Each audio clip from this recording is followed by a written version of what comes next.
मोदी जी हवा में बातें करते हैं। ये अगर वक्त की संपत्ति की बात करते हैं ना, इन्होंने सिर्फ दो ही दलीलें रखी। उन्होंने कहा या तो पसमानदा मुसलमान को फायदा होगा इससे, या महिलाओं को फायदा होगा। तो ये ऐसे ऐसे बिल को लेकर के आते हैं जिनसे कोई फायदा नहीं होता। ठीक ऐसे ही वक्फ बिल भी लेकर के आए हैं जिससे किसी मुसलमान को, जिससे किसी सरकार को कोई फायदा नहीं हो रहा।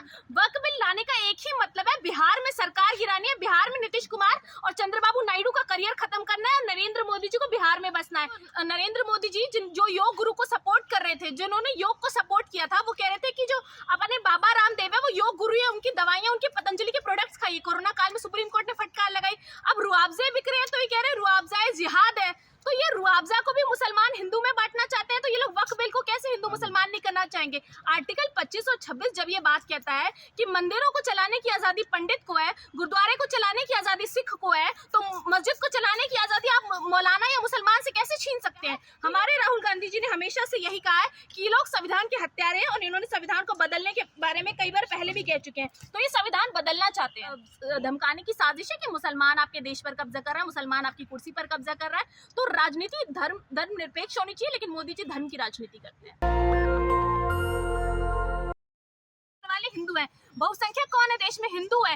पंचर कौन ज्यादा लगाता होगा, हिंदू लगाते होंगे। तो मोदी जी हवा में बातें करते हैं। ये अगर वक्त की संपत्ति की बात करते हैं ना, इन्होंने सिर्फ दो ही दलीलें रखी। उन्होंने कहा या तो पसमानदा मुसलमान को फायदा होगा इससे, या महिलाओं को फायदा होगा। मुझे याद है कि जो इन्होंने अमेंडमेंट बिल पास किया था, वुमेन अमेंडमेंट बिल, जिसमें विधानसभा में और लोकसभा में, सदन में महिलाओं को आरक्षण मिलना था, उस बिल को 2023 में पास कर दिया। 2029 के बाद अमित शाह जी ने कहा लागू हो गया। तो ये ऐसे ऐसे बिल को लेकर के आते हैं जिनसे कोई फायदा नहीं होता। ठीक ऐसे ही वक्फ बिल भी लेकर के आए हैं जिससे किसी मुसलमान को, जिससे किसी सरकार को कोई फायदा नहीं हो रहा।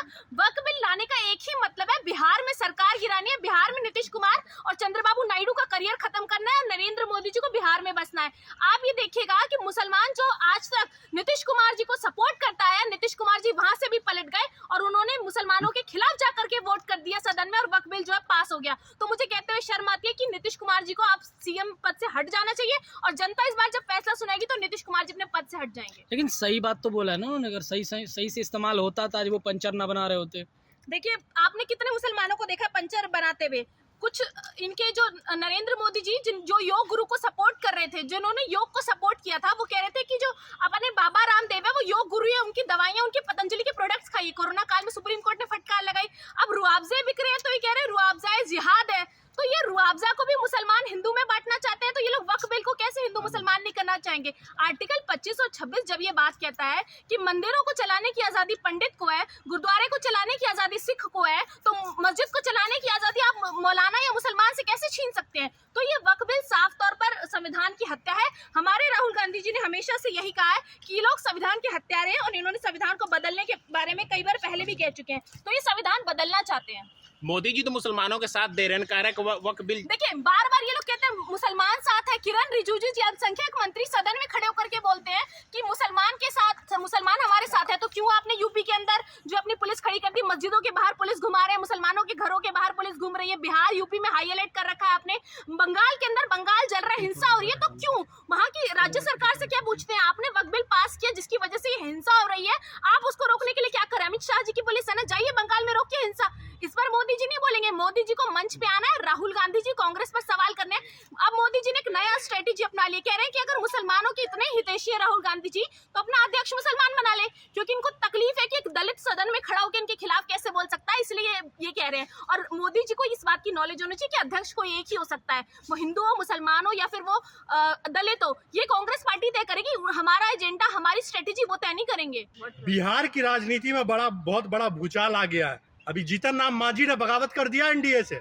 देखिए, एनडीए से अभी और लोग बगावत करेंगे। आप देखते जाइए, चुनावों में नीतीश कुमार जी को खत्म करने का जो मोदी जी का प्लान है ना, उसके बाद नीतीश जी को पता चलेगा कि ये बैसाखियां कैसे टूट के हटती हैं और कैसे नरेंद्र मोदी जी बिहार में जाकर के चुनाव लड़ते हैं और उनको, उनके करियर को, उनकी पार्टी को खत्म कर देते हैं। तो मुझे लगता है बिहार में इस बार चुनाव बहुत दिलचस्प होने वाला है, क्योंकि जनता तय करेगी। वक्फ बिल में जिस तरीके से इन्होंने थोप दिया है, इन्होंने 3 कृषि कानून लाए थे, उसे भी वापस लेना पड़ा। इन्हें वक्फ बिल भी मुझे लगता है वापस लेना पड़ेगा, क्योंकि जनता इसके खिलाफ है, क्योंकि मुसलमान इसके खिलाफ है। अरे बिहार के मुस्लिम भी अब भाजपा के साथ है, खुशी मना रहे हैं वो। बिहार के छोड़िए, यूपी बिहार में हाई अलर्ट करना पड़ रहा है। किसके डर से? अगर मुसलमान आपके साथ है तो हाई अलर्ट क्यों कर रहे हैं? आपकी पुलिस क्यों घूम रही है मस्जिदों के बाहर? रहा है। तो ये डर है भारतीय जनता पार्टी के अंदर, जो इन्होंने थोपा है अपने बिल को। ये हमेशा से यही करते आए, क्योंकि बहुमत का आंकड़ा है तो उसको पार करके किसी भी बिल को पास कर देते हैं।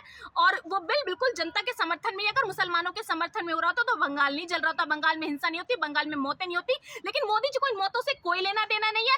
आज वो बंगाल में दीदी को कह रहे हैं, मुझे लगता है कि उनको ही ध्यान देना चाहिए। मणिपुर में भी बेटियां मर रही थी, मणिपुर भी जल रहा था, तब इन्होंने ध्यान नहीं दिया। तो ये अमित शाह जी की पुलिस कुछ नहीं करती देश के अंदर, और अमित शाह जी होम मिनिस्टर की कुर्सी पर रहने के लायक नहीं है। तो मुसलमानों को भी साथ देना चाहिए ना वक्फ बिल पर। देखिए, मुसलमान क्यों साथ देगा? वक्त की जमीन क्या होती है? ये एक अरबी शब्द है। अरबी शब्द में समर्पण करना, या तो वो दरगाह बनेगी या मस्जिद बनेगी, या फिर आप ये देखिए वहां पर आप अपना मस्जिद बना लीजिए। तो ये चाहते हैं कि टैक्स लगा दिया जाए। जैसे हमारे धार्मिक स्थलों पर पैसा लूट रहे हैं ये लोग, वहां से पैसे कमा रहे हैं। ये चाहते हैं कि मुसलमान इबादत करने का टैक्स दे, मुसलमान दरगाह पर चादर चढ़ाने का टैक्स दे, कब्रिस्तान पर चादर चढ़ाने का टैक्स दे। तो ये टैक्स के पैसे चाहते हैं। देखिए, सज्जर कमेटी कहती है कि हमें 12,000 करोड़ रुपए चाहिए, जो कि वक्फ बिल से नहीं आ पा रहे, तो हम मुसलमानों का भला करें। मैं पूछती हूँ कि जो विजय माल्या, मेहुल चौकसी, नीरव मोदी पैसे लेकर के देश से भाग गए, उनसे लेकर के आइए, आप वो पैसे लगाइए, उस पैसे से मुसलमानों का भला करिए। वो नहीं करेंगे मोदी जी। मोदी जी को सिर्फ जनता को गुमराह करना है और मंच पर खड़े होकर बेतुके बयान देने हैं। कहा तो यही जा रहा है ना, वक्फ बिल पर मुसलमानों का शोषण किया जा रहा था। देखिए, कौन शोषण करेगा? अगर कोई अमीर मुसलमान अपनी जमीन को वक्फ में डोनेट करता है और वो गरीब मुसलमान के काम होती है, अगर उसकी जगह वो मस्जिद बना ले, इबादत के काम आ जाए, या वो वहाँ पर अस्पताल बना ले, स्कूल बना ले, तो गरीबों के ही तो काम है। कि अमीरों का बच्चा तो पढ़ने नहीं जाएगा, अमीरों के बच्चे तो डीपीएस में पढ़ रहे हैं। तो ये बेवकूफ बनाने की नीति है। ये चाहते हैं कि वक्फ पर कब्जा हो जाए, मुसलमानों की हर चीज पर कब्जा करना चाहते हैं। ये लोग उस चश्मे से देश में लोगों को देखते हैं जिससे धर्म की राजनीति। अरे लेकिन वक्फ के नाम पे अतिक्रमण हो रहा है ना। देखिए, अगर वक्फ बिल इतना अच्छा था, वक्फ बिल पास हो गया, तो मोदी जी को मन से वक्फ बिल पर बात करने की जरूरत क्या थी? वो अब हर चुनाव में, हर मुद्दे में, हर मंच पर यही बोलेंगे कि वक्फ बिल पास हो गया, हिंदुओं मुझे वोट दो, वक्फ बिल पास हो गया, हिंदुओं मुझे वोट दो। तो ये स्ट्रेटेजी थी नरेंद्र मोदी। अरे कांग्रेस जो है मुस्लिमों का बस तुष्टीकरण की राजनीति करती है, ऐसा आरोप लगा रहे हैं। देखिए, मुझे तो लग रहा है मोदी जी की जबान बोल रहे हैं। मोदी जी भी यही कह रही है, कांग्रेस जो है मुसलमानों के समर्थन में बोलती है, मुसलमानों की तुष्टीकरण की राजनीति करती है। मुझे लगता है कि इस देश में कांग्रेस ने कई साल राज किया। नरेंद्र मोदी जी का इतिहास भी नहीं होगा इतने साल का, जितने साल से लोग नहीं जानते होंगे उनको। तो मुझे लगता है सबको साथ लेकर के अगर कोई पार्टी चली है वो कांग्रेस पार्टी है। तो मोदी जी तो नहीं बताएं कि हम कौन सी राजनीति करते हैं। एक तरफा राजनीति नरेंद्र मोदी जी करते हैं, वो बहुसंख्यकों की राजनीति करते हैं, जो बहुत ही गंदी है, जिसकी वजह से देश में दंगे फसाद हो रहे हैं, दो धर्म आपस में लड़ रहे हैं और राजनीति। क्या बहुसंख्यकों का ख्याल नहीं रखना चाहिए? देखिए, बहुसंख्यकों का ख्याल रखना चाहिए, लेकिन अगर एक पिछड़ा वर्ग है, आप पिछड़े वर्ग को सपोर्ट करेंगे ना, जो पहले ही मैच्योर है, जो पहले ही कमा रहा है, अच्छा, उसको क्या सपोर्ट की जरूरत है? और आप देखिए कि हमारे प्राइम मिनिस्टर हो चाहे होम मिनिस्टर हो, सब हिंदू है, इसमें कोई दो राय नहीं है। तो ये डराने की, ये धमकाने की साजिश है कि मुसलमान आपके देश पर कब्जा कर रहा है, मुसलमान आपकी कुर्सी पर कब्जा कर रहा है। तो राजनीति धर्म निरपेक्ष होनी चाहिए, लेकिन मोदी जी धर्म की राजनीति करते हैं। नहीं, मोदी जी अगर मुसलमानों का भला करना चाहते हैं तो आपको दिक्कत क्या है? मुसलमानों का अगर भला करना चाह रहे होते हैं तो वक्फ बिल के नाम पर वोट नहीं मांग रहे होते, मंच पर खड़े होकर वक्फ बिल के नाम पर कांग्रेस को नहीं ललकार रहे होते। जब इनको पता है कि बंगाल के अंदर हिंसा चल रही है, फिर भी ये मन से वक्फ बिल पर बोल रहे हैं, तो ये क्या चाहते हैं कि देश में उपद्रव हो, देश में लोग बनाएगा तो आपस में हिंसा होगी उस पे। क्या हिंसा का समर्थन करती हैं आप? हिंसा का समर्थन नहीं करते हम, लेकिन हिंसा क्यों हो रही है? अगर आपने उस बिल को जनता के समर्थन से पास किया तो हिंसा नहीं होनी चाहिए। और अगर हिंसा हो रही है, कुछ लोग हिंसा फैला रहे हैं, तो आपको वहां पर जाकर अपनी पुलिस लगानी चाहिए। तो उसकी जिम्मेदारी किसकी होगी? ना तो पत्थरबाज ही तो हिंसा कर रहे हैं। देखिए, पत्थरबाज कौन हिंसा कर रहा है? हिंसा वो लोग मामला कर रहे हैं सुप्रीम कोर्ट में है, तो अभी तो फैसला भी आएगा। तो ये हिंसा जो हो फैसला रही तो है, देखिए हमारे समर्थन में आएगा, क्योंकि संविधान का आर्टिकल 25-26 साफ तौर पर कहता है कि पूरी आजादी है इनको अपने वक्फ बिल को अपने तरीके से चलाने की। अब इंतजार है, सुप्रीम कोर्ट का फैसला भी सराखों पर ही होगा। अच्छा चलिए बिहार चुनाव पर भी बता दीजिए, बिहार चुनाव में क्या होने जा रहा है? सुन रहे हैं कि गठबंधन टूट सकता है इस बार आरजेडी और कांग्रेस का। ऐसे देखिए, ये हेडलाइंस तो आप लोग चलाते हैं, आरजेडी कांग्रेस का गठबंधन टूटा, ये हुआ वो हुआ, लेकिन आपको पता होना चाहिए कि इंडिया अलायंस साथ था। बिहार के अंदर भी हम साथ मिलकर के चुनाव लड़ेंगे और तेजस्वी यादव जी वहाँ चेहरा होंगे। वक्फ बिल बोर्ड पर तब नीतीश के साथ है मुसलमान। नीतीश जी के साथ अगर मुसलमान होते तो नीतीश जी जा के मंत्रियों से नहीं मिल रहे होते। नीतीश जी घबराए हुए, नीतीश जी को समझ नहीं आ रहा अब क्या होने वाला है। बिहार के अंदर खेला होगा, ऐसा खेला होगा कि नीतीश कुमार जी की कुर्सी जाएगी और साथ साथ नरेंद्र मोदी जी भी साफ हो जाएंगे। बिहार में आप इस बार देखिएगा, ये पुलिस लगा लेने से, हाई अलर्ट करने से कुछ नहीं होता। जनता वोट की चोट देगी इस बार प्रधानमंत्री नरेंद्र मोदी। मुस्लिम महिलाएं भी खुश है, कह रही कि बहुत अच्छा फैसला है मोदी जी का। किसी भी फैसले को करने से पहले अपने लोग फिट कर देते हैं, कुछ मुसलमानों को, कुछ महिला मुसलमानों को पैसे देके फिट करके उनसे बयान करवा देते हैं। तो ये मोदी जी की हमेशा की स्ट्रेटेजी, इसमें कोई दो राय नहीं है। इनकी रैलियों में आए हुए भाड़े के लोग होते हैं, वही भाड़े के लोग कैमरे पर आकर के बोलते हैं, तो वो ही मुसलमान इनको समर्थन दे रहा है जिनकी जेब में पैसा जा रहा है, और जो असली मुसलमान है जो सड़क पर आप किसी से पूछेंगे तो वो वक्फ बिल का समर्थन नहीं करता। जब भी कोई कानून पास होता क्यों आप लोग विरोध करते, सपोर्ट कीजिए मोदी जी का। देखिए, आप तो ऐसी बात कर रहे हैं कि हमें सरकार को सपोर्ट करने के लिए आए हैं। हम विपक्ष किस लिए है कि सरकार की गलत नीतियों पर सवाल उठाए, तो हम सवाल उठा रहे हैं। इससे तकलीफ क्या, मीडिया को तो तकलीफ होगी क्योंकि रोजगार मिलता है, नरेंद्र मोदी जी रोजगार देते हैं आप लोगों को। सवाल करो तो आप लोग को मिर्ची क्यों लग जाती है, मिर्ची क्या लगती बताइए। है? आपको प्रॉब्लम है कि हम क्यों मुसलमानों के समर्थन में बोल रहे हैं, हम क्यों संविधान की बात करते हैं।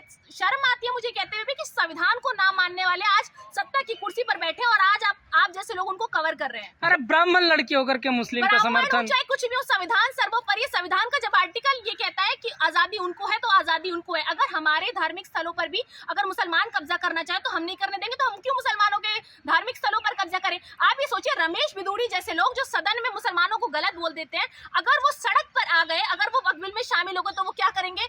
तो मुझे ये कहते हुए भी शर्म आती है कि भारतीय जनता पार्टी के अंदर कई ऐसे मुस्लिम नेताओं पर जो है प्रहार किया गया है और तमाम विपक्षी नेताओं पर भी प्रहार जिस किया संविधान का आप गया है। हवाला दे रही है सबसे ज्यादा नुकसान उसका कांग्रेस नहीं किया, देखिए, भाजपा ये कह रही है कि कौन किसने आप जो बीजेपी है से कुछ भी आपातकाल पूछिए, लगाया था। आप बीजेपी से कुछ भी पूछिए, वो कहेंगे कांग्रेस ने ये किया। दूसरा सवाल पूछिए, वो कहेंगे राहुल गांधी जी ने ये किया। तो ये इनकी स्ट्रेटेजी मुद्दों से भटकाने की। इनसे पूछिए, आपने इतने साल में क्या कर लिया, आपकी इतने साल से सरकार चलाए, आपने तो वादे किए थे सबका साथ सबका विकास। तो सेक्युलरिज्म की राजनीति छोड़ करके आप सबको साथ सबके विकास का जो कागज है ना उसे डस्टबिन में डालिए, क्योंकि सबका साथ सबका विकास तो आप कर नहीं रहे, विनाश जरूर करें। तो इस विनाश के जो रास्ते पर प्रधानमंत्री नरेंद्र मोदी जी चल रहे, जनता इस बार बताएगी। सब्सक्राइब बटन को दबाएं, फिर बेल आइकन की घंटी दबाएं। नेशनल दस्तक को बचाने के लिए बहुत जरूरी है कि हर खबर को शेयर करें, लाइक करें, कमेंट जरूर करें।